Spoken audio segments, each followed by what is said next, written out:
எபிசோட்ல விஜயா மனோஜ் கிட்ட, உனக்கு என்னடா குறைச்சல், நான் உன்னை ராஜா மாதிரி தானே வளர்த்தேன், நீ போய் பிச்சை எடுக்கலாமான்னு அழுதுட்டு இருக்காங்க. மீனாவும் யாரோ ஒருத்தர் சொன்னதுக்காக இப்படி போய் பிச்சை எடுத்தா நம்ம குடும்பத்துக்கு தானே கெட்ட பேருன்னு சொல்றா.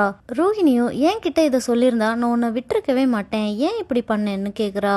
இதெல்லாம் பண்ணாவது என் ட்ரீம் நடக்கும்னு பண்ணேன்னு மனோஜ் சொல்றான். வீட்டை வச்சு பணம் கேட்டா அம்மாவும் கொடுக்க முடியாதுன்னு சொல்லிட்டாங்கன்னு சொல்றான். அதுக்கு விஜயாவும் நம்மளுக்கு இருக்கிறதே இந்த வீடு மட்டும்தான், அதனால தாண்டா அப்படி சொன்னேன்னு சொல்றாங்க. ரோஹிணியும் மனோஜ் கிட்ட, ஏன் இப்படி பண்ண, உனக்காக நான் இருக்கேன், உன்னை திட்டினா அப்படியே விட்டுருவேனான்னு கேட்டு அழுதுட்டு இருக்கா. ஸ்ருதி ரவியோட ரெஸ்டாரண்ட்டுக்கு வந்து வா வீட்டுக்கு போலான்னு கூப்பிடுறா. ரவியும் நான் உங்க வீட்டுக்கு வரல, ஆனா நீ வராம எங்க வீட்டுக்கும் போக மாட்டேன்னு சொல்றான். ஸ்ருதி ரவி கிட்ட, நம்ம இன்னும் எவ்வளோ நாள் தான் தனித்தனியாவே இருக்கிறது, வா நம்ம வீட்டுக்கு போலான்னு கூப்பிடுறா. ஸ்ருதியை இங்கே இருக்க வைக்கலான்னு பார்த்தா அவ இப்படி போயிட்டாளேன்னு சுதா வருத்தப்பட்டுட்டு இருக்காங்க. வாசுதேவன் வந்து சுதா கிட்ட, ஸ்ருதி எப்பவுமே இப்படி தானே பண்ணுவா, அவ பண்றது என்ன புதுசா, நம்ம வேற ஏதாவது பிளான் பண்ணி அவங்கள இங்க வர வைக்கலான்னு சொல்லிட்டு இருக்காரு. ரவியும் ஸ்ருதியும் அவங்க வீட்டுக்கு வந்துட்டாங்க. அவங்க 2 பேரும் வீட்டுக்கு வந்ததால எல்லாருமே ரொம்ப சந்தோஷமா இருக்காங்க. ஆனா ரோஹிணி மட்டும், இவ வரவே மாட்டான்னு நினைச்சோம், ஆனா வந்துட்டாலே, இனிமே நம்ம மட்டும் பிரச்சனையில மாட்டிக்குவோமேன்னு நினைக்கிறா.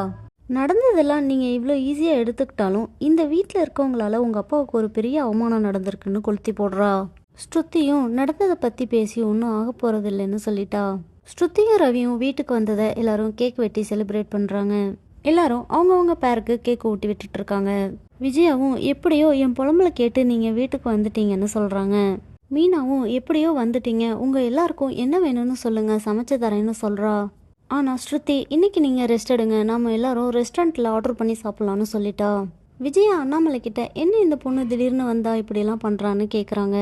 அதுக்கு அண்ணாமலையும், நீ எல்லாரையும் ஒரே மாதிரி பார்த்தாலே எந்த பிரச்சனையும் வராதுன்னு சொல்றாரு. மாடியில ரவியும் மனோஜும் பேசிட்டு இருக்காங்க.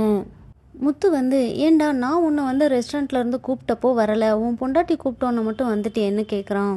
அதுக்கு ரவியும், கல்யாணத்துக்கு முன்னாடி யார் பேச்ச வேணாலும் கேட்கலாம், ஆனால் கல்யாணத்துக்கு அப்புறம் பொண்டாட்டிங்க பேச்சை தான் கேட்க வேண்டியிருக்குன்னு சொல்கிறான். முத்துவும் அன்னைக்கு மண்டபத்தில் நடந்த பிரச்சனையை பேச ஆரம்பிக்கிறான்.